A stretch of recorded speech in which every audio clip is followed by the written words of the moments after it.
Kate Mason stood at attention as the enormous spacecraft docked at Sindaria Station, her heart pounding in her chest. This was it after years of training. She was about to become the first human guard assigned to the royal court of the Zindarians, the most powerful alien species in the known galaxy. The massive doors of the spacecraft opened with a hiss of escaping air. Kate gripped her duffel bag tighter as she watched the tall, slender forms of the Sindarian greeting party approach their iridescent skin shifting colors in the artificial light of the docking bay. Commander Liu of the Earth Alliance gave Kate a reassuring pat on the shoulder. She was the only human selected for this honor. From thousands of candidates, her exceptional combat skills and quick thinking had impressed even the skeptical Sindarian selection committee. A tall Zindarian with skin shimmering in shades of blue stepped forward. Kate recognized him as Ambassador Vox from the diplomatic meetings on Earth. His 4 eyes blinked in sequence as he studied her. Ambassador Vox spoke, his voice like musical chimes in the air. The translator at Kate's ear converted the complex sounds to English. Humans have not set foot in the royal palace for 300 years since the Great War. You must understand the significance of this moment. Kate nodded. Yes, sir. I understand the responsibility I carry. She kept her voice steady, despite her nerves. The journey to the surface of Zindaria took less than an hour. In the royal shuttle through the window, Kate watched as the planet's 3 moons came into view, their surfaces covered with glittering cities. Unlike anything on Earth, the Sindarians had mastered space colonization centuries before humans had even discovered electricity. The royal palace stood on a massive mountain. The structure seemed to grow from the rock itself. Crystals and strange metals intertwined in impossible ways that defied Earth architecture. Kate had seen images during her training, but nothing prepared her for the reality. As she stepped from the shuttle, the gravity felt strange, slightly lighter than Earth, but with an unusual pull that made her movements feel dreamlike. She would need to adjust quickly. The head of the royal, guard-astern Zindarian named Nixal met them at the entrance. His skin a cold shade of gray that Kate had learned indicated displeasure or suspicion. Humans are fragile creatures. He said the words clearly intended as an insult. I questioned the wisdom of having one guard. Our Queen Ambassador Vox made a gesture that Kate recognized as a call for respect. Kate Mason ranked first in her class at the Earth Alliance Academy. She defeated 20 of your own guards in the combat trials. Surely you remember. Nixal, the alien guard's skin flickered briefly to an embarrassed purple before returning to gray. I remember, he admitted. I still bear the mark from her unusual fighting style. Kate remained silent, knowing that among Sindarians, speaking out of turn was considered highly offensive, especially for a newcomer. She would prove herself through actions, not words. Her quarters in the palace were small, but comfortable, designed with human needs in mind. A rare concession from the usually unaccommodating Sindarians. She placed her few belongings in the storage unit and changed into her official uniform, the dark blue of Earth Alliance with the new insignia of the interspecies Royal Guard. Her first meal in the palace consisted of specially prepared, human-compatible food.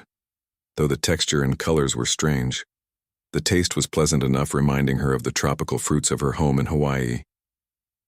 That night, Kate studied the palace layout, memorizing every corridor and chamber. She would need to know the entire structure.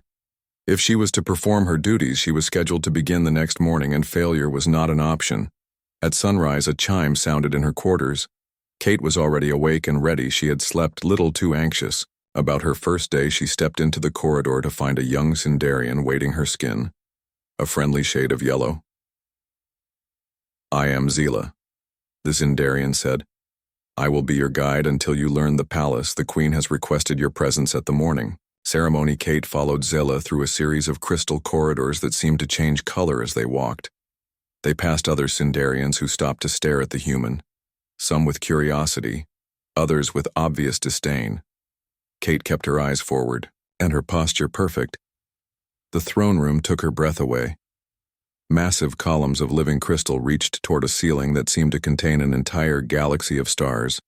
The floor beneath her feet was transparent, showing a garden of strange plants growing beneath, and there, sitting on a throne that appeared to be made of light itself, was Queen Zira, ruler of the most advanced civilization humans had ever encountered. Her 4 arms were adorned with jewelry that floated around her wrists without touching her skin. Her eyes, all four of them, were the color of earth amethysts. The Queen's voice filled the chamber without seeming loud. "Welcome, Kate. Mason of Earth," she said in perfect English. "I have watched your training with interest. You move differently than my people think differently. It is precisely these differences that interest me." Kate bowed deeply as she had been taught. "Your Majesty, I am honored to serve, Queen." Zira gestured with her upper right hand. "Approach. Human, I would look upon you more closely."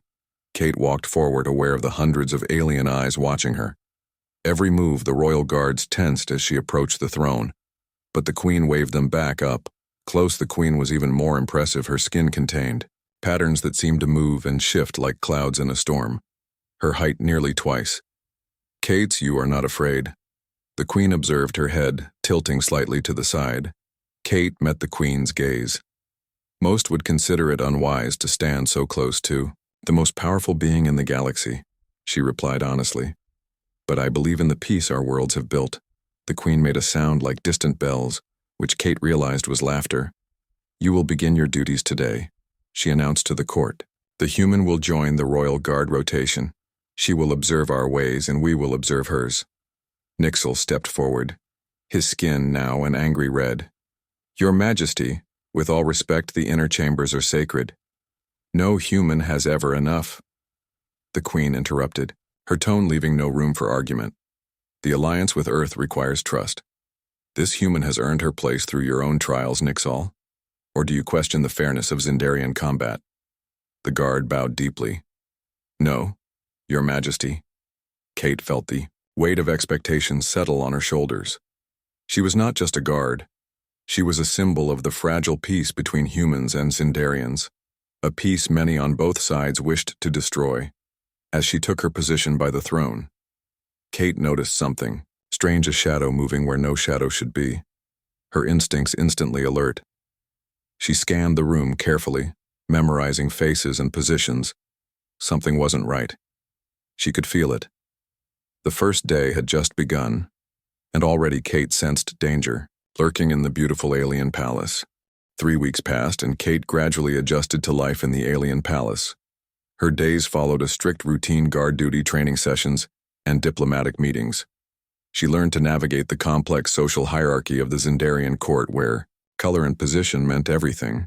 Most of the alien guards still treated her with cold suspicion, but a few had begun to accept her presence, especially after she saved a young guard named Tella from a training accident.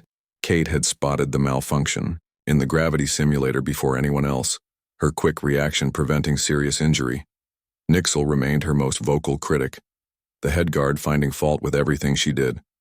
Her stance, her patrol pattern, even the way she held her ceremonial staff. Kate endured the criticism, silently knowing that showing anger would only confirm his belief that humans were too emotional and unstable for important duties. Each morning, Kate attended the Queen's court, observing as Queen Zira handled disputes and diplomatic matters with patience and wisdom, unlike Earth leaders who rarely served more than a few years. Queen Zira had ruled for over 2 centuries, her long life, giving her a perspective that Kate found fascinating. What surprised Kate most was how often the Queen asked for her opinion, especially when matters involved humans or Earth Alliance politics. After one such meeting, the Queen beckoned Kate to follow her into the private royal gardens, a place few were permitted to enter. The gardens contained plants from 100 different worlds, many dangerous to touch. "You see things differently," Kate Mason, the Queen said as they walked among luminescent flowers that closed when approached. "Your species adapts quickly, thinks in unusual patterns. It is your greatest strength." Kate considered this carefully. On Earth, humans often thought of themselves as less advanced than the Zindarians, whose technology and lifespan seemed godlike. In comparison, it was strange to hear the Queen speak of human traits with admiration. The Queen stopped before a plant with silver leaves that seemed to whisper as they moved. "Tell me, Kate, what do you think of our peace? Is it strong?" Kate chose her words carefully. "There are those on both sides who resist change, Your Majesty, who fear what they do not understand. But I believe the alliance benefits everyone." The Queen's skin rippled with thoughtful blue patterns. "I agree. Yet I receive reports of dissent growing among certain factions, both Zindarian and human. There are those who would return us to war before Kate could respond. A royal messenger approached, moving with urgent speed. The Queen's presence was required immediately. In the throne room, when they arrived, Kate noticed the tension immediately. The air felt charged with anxiety. A delegation from the outer colonies had arrived unannounced. Their leader, a broad-shouldered Sindarian named Krex, stood with aggressive posture, his skin flashing challenging colors. "Your policies weaken us great," Queen Krex announced, his voice lacking the respectful tones normally used in court. "These humans spread through our systems like a disease, taking resources, claiming territories that should be ours." Queen Zira sat calmly on her throne, her four hands perfectly still. "The Earth Alliance has honored all treaties," she replied. "The territories they develop were granted through proper channels." Krex stepped forward, aggressively causing the royal guards to tense. "My people starve while humans thrive. The colony of Xeris suffers mineral shortages, yet Earth ships leave our moon bases full of those same minerals." Kate watched carefully, noting how several members of Krex's delegation kept their hands hidden in their robes, a warning sign she had been trained to recognize. She shifted her position slightly. Moving closer to the Queen, Ambassador Vox, who was present for the meeting, stepped forward with data crystals projecting statistics into the air. These figures show the resource sharing. Programs have increased prosperity on Xeris by 17% since implementation. He countered. Liar, Krex shouted, his skin now bright red with anger. "These are manipulated numbers." Kate noticed a subtle movement from one of Krex's companions, a hand emerging from robes holding something small and metallic. Her combat training took over. In one fluid motion, Kate leaped forward, placing herself between the Queen and the delegation, as a small dart fired from the hidden weapon time seemed to slow as Kate deflected the dart with her staff, sending it harmlessly into a crystal column. "Guards, seize them," Kate shouted as she maintained her protective position. Chaos erupted in the throne room. Nixal and the other guards rushed forward, capturing Krex and his companions before they could escape. The would-be assassin dropped the dart weapon, which Kate quickly secured using her gloved hand.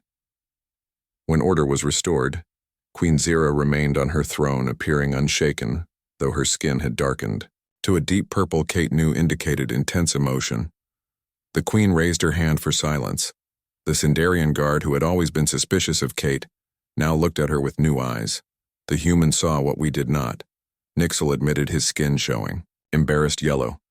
"How did you know?" Kate explained simply. "They kept their hands hidden and stood in attack formation. Basic security protocols on Earth." Queen Zira studied Kate with all four eyes. "Your instincts saved my life." "Human," she said, "your kind sees threats differently. This is valuable." The failed assassins were taken to the security chambers for questioning. Kate attended at the Queen's request. The interrogation revealed a disturbing plot.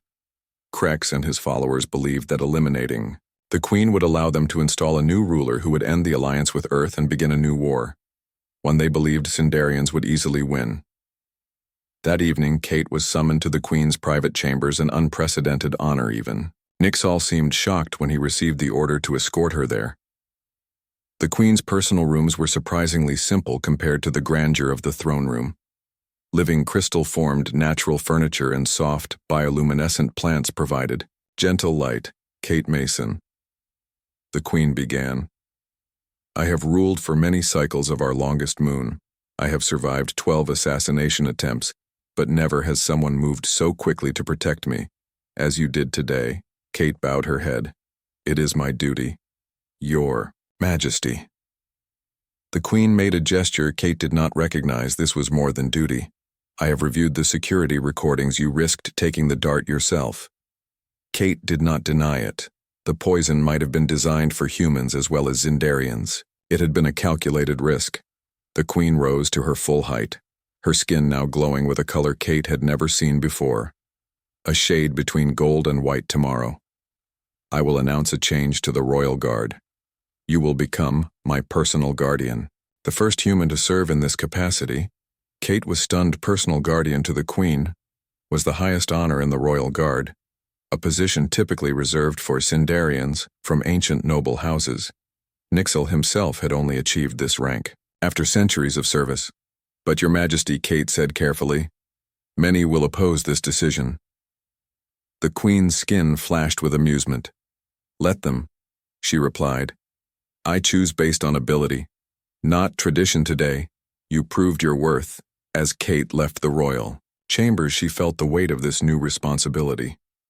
The other guards watched her with mixed emotions, some with newfound respect, others with increased resentment. Tomorrow, everything would change. That night, as Kate prepared for sleep, she noticed something strange on her security pad. An unauthorized access to the palace defense system. Someone had disabled the sensors in the Queen's Wing for 3 minutes during the evening meal. Kate immediately reported this to Nixel. The head guard checked the logs himself, his skin paling to almost white. This came from inside the palace, he confirmed, not from Krex or his followers. Someone else is involved. Kate felt a chill run through her. The assassination attempt in the throne room might have been merely a distraction. The real threat could still be hidden within the palace itself, possibly among those they trusted. As the first light of Zindaria's 3 moons filtered through her window, Kate prepared herself. Tomorrow she would take her place as the Queen's guardian, and she could not shake the feeling that another attack was coming soon, one more carefully planned than the first.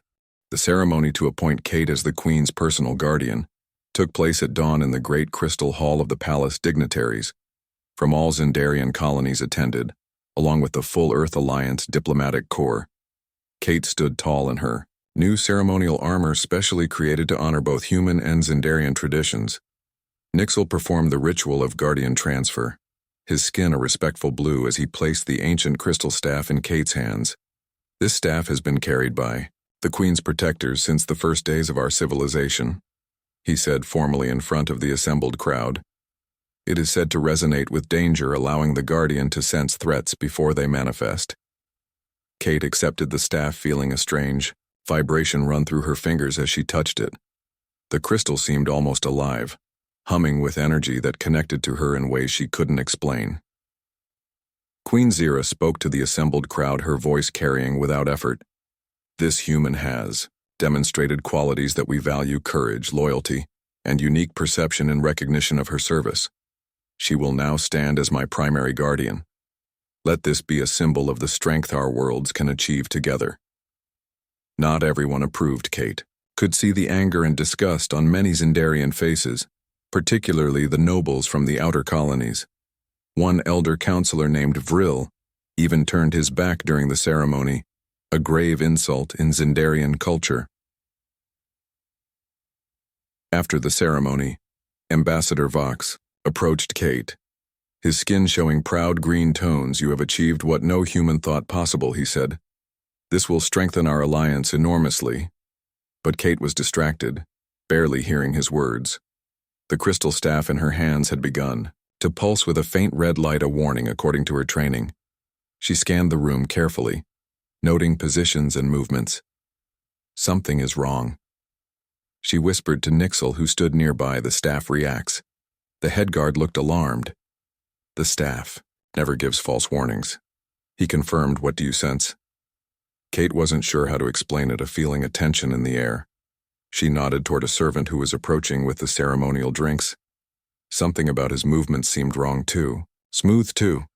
"Practice, stop that servant," Kate commanded, her voice cutting through the celebratory murmurs of the crowd.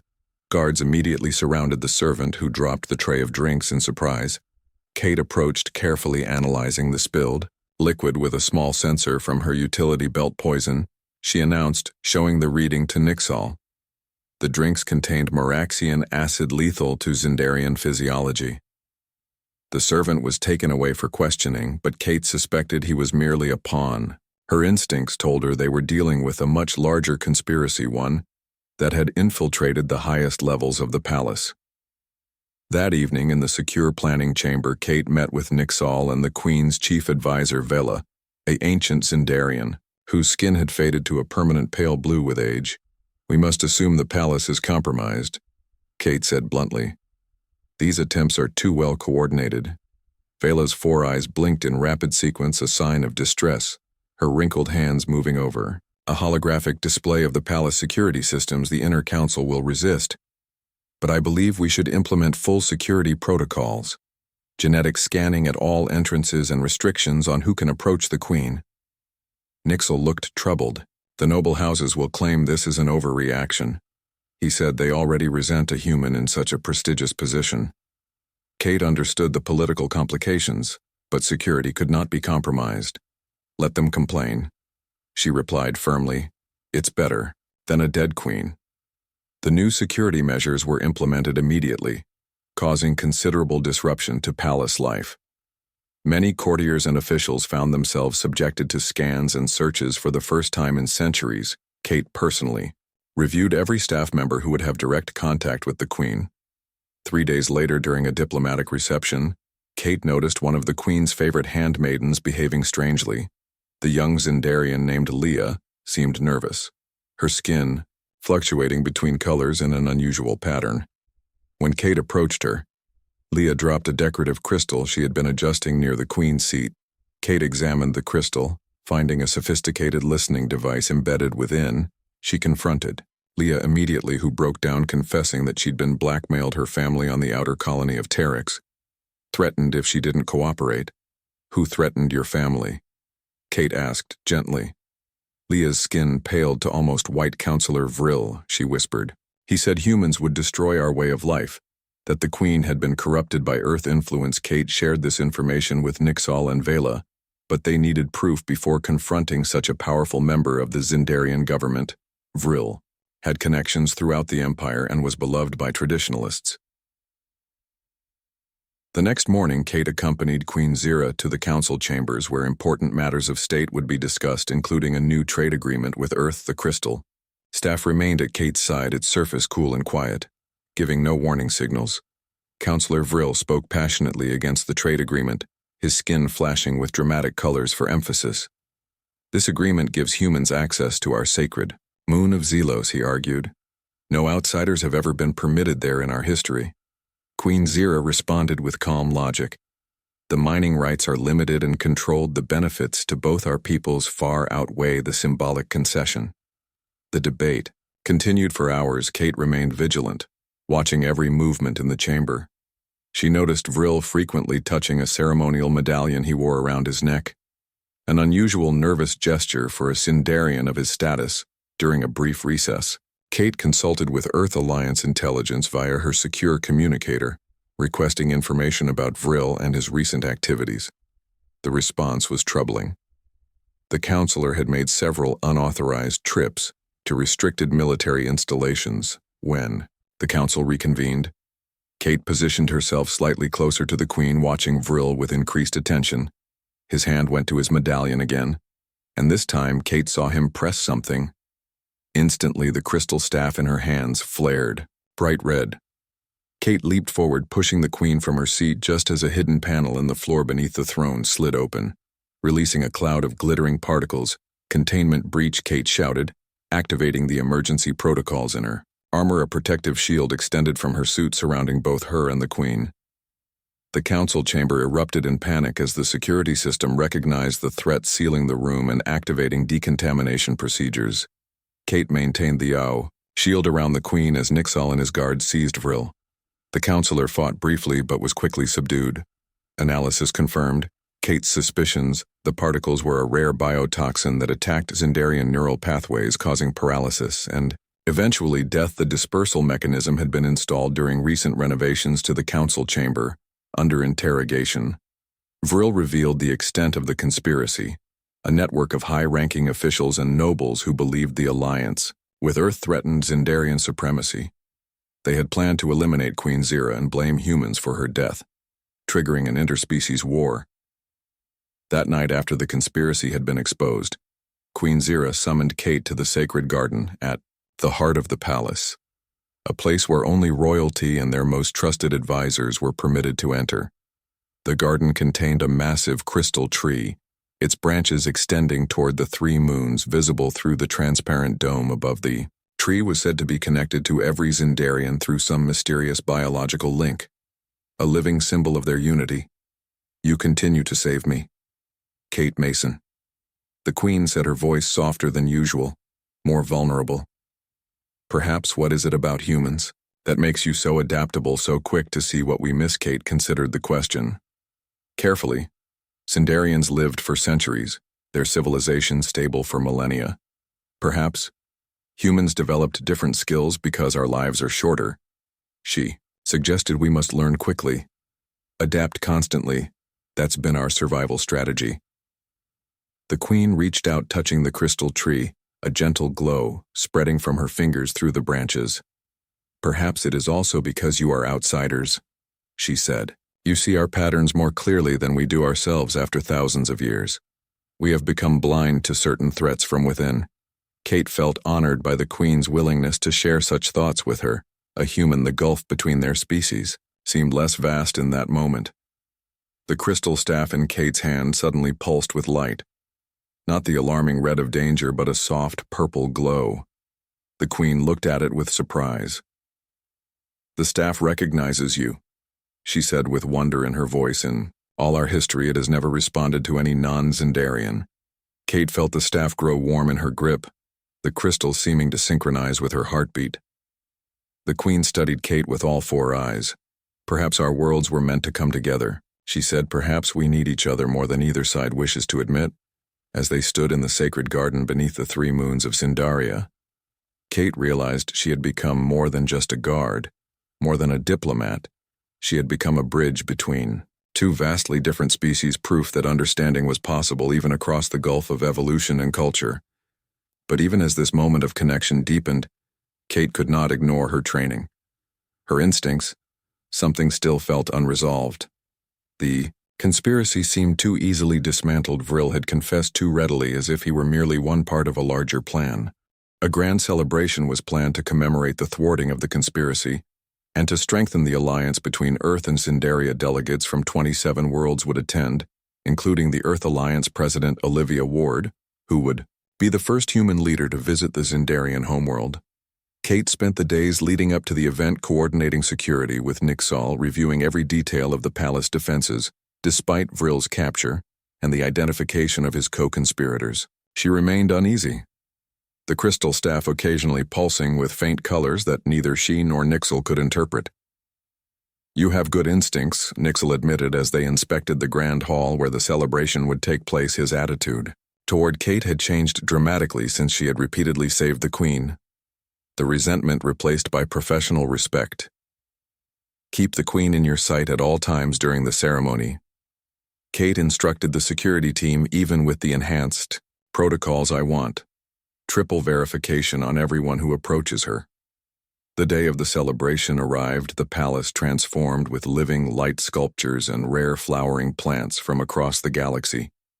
Kate stood at attention as Queen Zira greeted President Ward, the 2 leaders representing the most significant alliance in recent galactic history.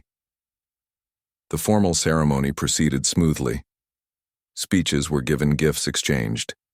Kate watched everything from her position near the queen. The staff in her hand remained cool and quiet, giving no warning signals, yet she could not shake her feeling of apprehension. During the banquet that followed, Kate noticed the queen's chief physician, Doran, behaving strangely. The usually calm alien seemed agitated, his skin fluctuating between colors in rapid succession when their eyes met. Doran quickly looked away. Kate subtly moved closer to the queen's table, keeping Doran in her peripheral vision. The physician was preparing the queen's ceremonial drink, a traditional part of Sindarian diplomatic functions. The liquid changed color as he added the customary herbs. Something felt wrong. Kate activated the molecular scanner built into her guardian armor, analyzing the drink from a distance. The readings showed nothing unusual, but her instincts screamed danger. As Doran approached with the drink, Kate intercepted him. Wait, she said firmly. I need to check this.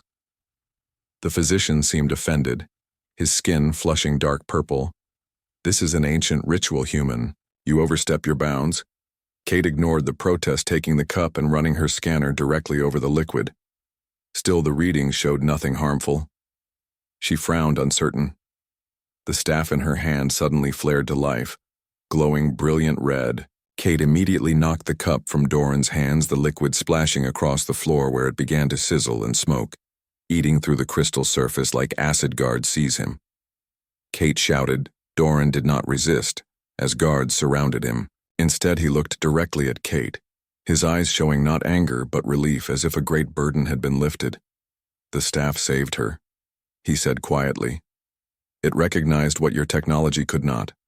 Under questioning, Doran revealed the final layer of the conspiracy. He had been forced to participate through a mind control implant placed in his brain by agents working for an entity he knew only as the Shadow, a mysterious figure who sought to destabilize the entire sector by triggering war between Earth and Zendaria. The poison was undetectable by our current technology, Nixel explained to Kate later that evening. It was designed to break down the Queen's neural pathways slowly over weeks, making it appear she was suffering from a natural degenerative condition. Kate studied the readings from the staff analysis. The crystal had somehow detected the molecular structure of the poison when their most advanced technology had failed. Sindarian science and mysticism seemed intertwined in ways humans were only beginning to understand. Queen Zira called an emergency meeting of her inner council, including Kate, President Ward, and Ambassador Vox. "We must find this Shadow," she declared. "The threat extends beyond Zendaria, beyond Earth, to the stability of the entire galactic community." Kate listened as intelligence reports were shared. The Shadow had operatives on multiple worlds and appeared to have access to advanced technology beyond even Sindarian capabilities, possibly from the mysterious Void Sector, a region of space that both humans and Zendarians had avoided for centuries. President Ward pledged Earth's full support in the investigation. "Our alliance must become stronger in the face of this threat," she said, looking directly at Kate. "Your guardian has proven that our species are stronger together than apart." After the meeting, Kate took her customary position outside the Queen's private chambers, the staff in her hand humming with a low, steady vibration that had become almost comforting. She had begun to feel a genuine connection to the ancient artifact, as if it had accepted her, despite her human origins. Nixel approached his skin a thoughtful shade of blue. "You should know," he said in a low voice, "that the staff has never behaved this way for any guardian in our recorded history. Some of the elders believe it indicates a significant change coming." Kate raised an eyebrow. "What kind of change?" The head guard hesitated. "There is an ancient prophecy about a time when the staff would choose someone from beyond the 3 moons to unite the divided stars," he said. "Some believe you may be fulfilling that prophecy." Kate felt uncomfortable with such mystical interpretations. "I'm just doing my job." Nixel, his skin rippled with amusement perhaps, "but consider this: in all our history, the staff has never warned of a threat it could not also help defeat. If it is bonded with you, there may be a reason beyond our understanding." Later that night, as Kate made her final security check, she discovered a hidden data transmission being sent from the palace communications array. Tracing it to its source led her to a surprising discovery. Ambassador Vox's own assistant was transmitting classified security protocols to an unknown receiver. When confronted, the assistant attempted to flee. Kate pursued him through the palace corridors, finally cornering him in the ancient library where historical crystal records were stored. Rather than surrender, the assistant activated a hidden device in his palm. "I'm merely a messenger," he said as his body began to glow with unnatural light. "The Shadow cannot be stopped. What comes next has been in motion for centuries." Before Kate could respond, the assistant disintegrated, leaving nothing but fine ash, the energy signature unlike anything in Kate's experience. The staff in her hand pulsed rapidly with multiple colors, as if trying to communicate something urgent. Analysis of the transmission revealed coordinates deep within the void sector, along with encrypted data that the best Sindarian and human cryptographers could not decode. The Shadow remained a mystery, but now they had a location. Queen Zira called Kate to a private audience the following morning. The Queen looked troubled, her skin a deep indigo shade that indicated serious concern. "The royal scientists have analyzed the energy signature from the assistant's self-destruction," she said. "It matches ancient records from the time of darkness when Zendaria faced an enemy we have not encountered in 5,000 years. Kate listened carefully as the Queen explained a species known only as the Void Dwellers had nearly destroyed Zendarian civilization in its early stages of development. Only by uniting with other now extinct species had they managed to push the invaders back into the region, now called the Void Sector. If they have returned," the Queen said, her voice grave, "and are attempting to manipulate our species into war, the consequences could be catastrophic. for all life in the galaxy. The staff in Kate's hand pulsed with a steady rhythm, seeming to confirm the Queen's words. "We need to investigate these coordinates," Kate said, but cautiously. "This could be a trap, Queen." Zira nodded. "I have authorized a joint mission, the first of its kind, both human and Zindarian specialists on our most advanced vessel. You, Kate Mason, will represent me carrying the Guardian staff." Kate felt the weight of this responsibility. The mission would take them into completely unknown territory, facing a threat that had nearly destroyed an advanced civilization at the height of its power. As preparations for the mission began, Kate spent her final days on Zindaria training intensively with the staff, learning its subtleties. With Nixel's guidance, the ancient artifact seemed increasingly responsive to her thoughts, sometimes glowing or changing temperature, in apparent reaction to her emotions. The night before departure, Kate stood on a balcony overlooking the capital city. Its crystal spires reflecting the light of the three moons. Ambassador Vox joined her, his skin a calm, thoughtful green. "When you first arrived, I doubted you would survive a week," he admitted. "Now you carry our most sacred artifact into battle, against our most ancient enemy. The universe has a strange sense of humor." Kate smiled slightly. "I never expected any of this," she admitted. "When I accepted this assignment, I thought I would be standing silently in corners, watching diplomats talk." Ambassador's skin shifted to a warm yellow hue that indicated genuine affection. "Whatever happens in the Void Sector, Kate Mason, you have changed Zindaria forever. Many of my people now speak of humans with respect, even admiration, where before there was only suspicion." As the three moons aligned in a rare celestial event, Kate felt the staff grow warm in her hand, glowing with a soft blue light that matched the moons perfectly. Tomorrow she would leave this beautiful world, carrying the hopes of two civilizations into the unknown darkness beyond the stars.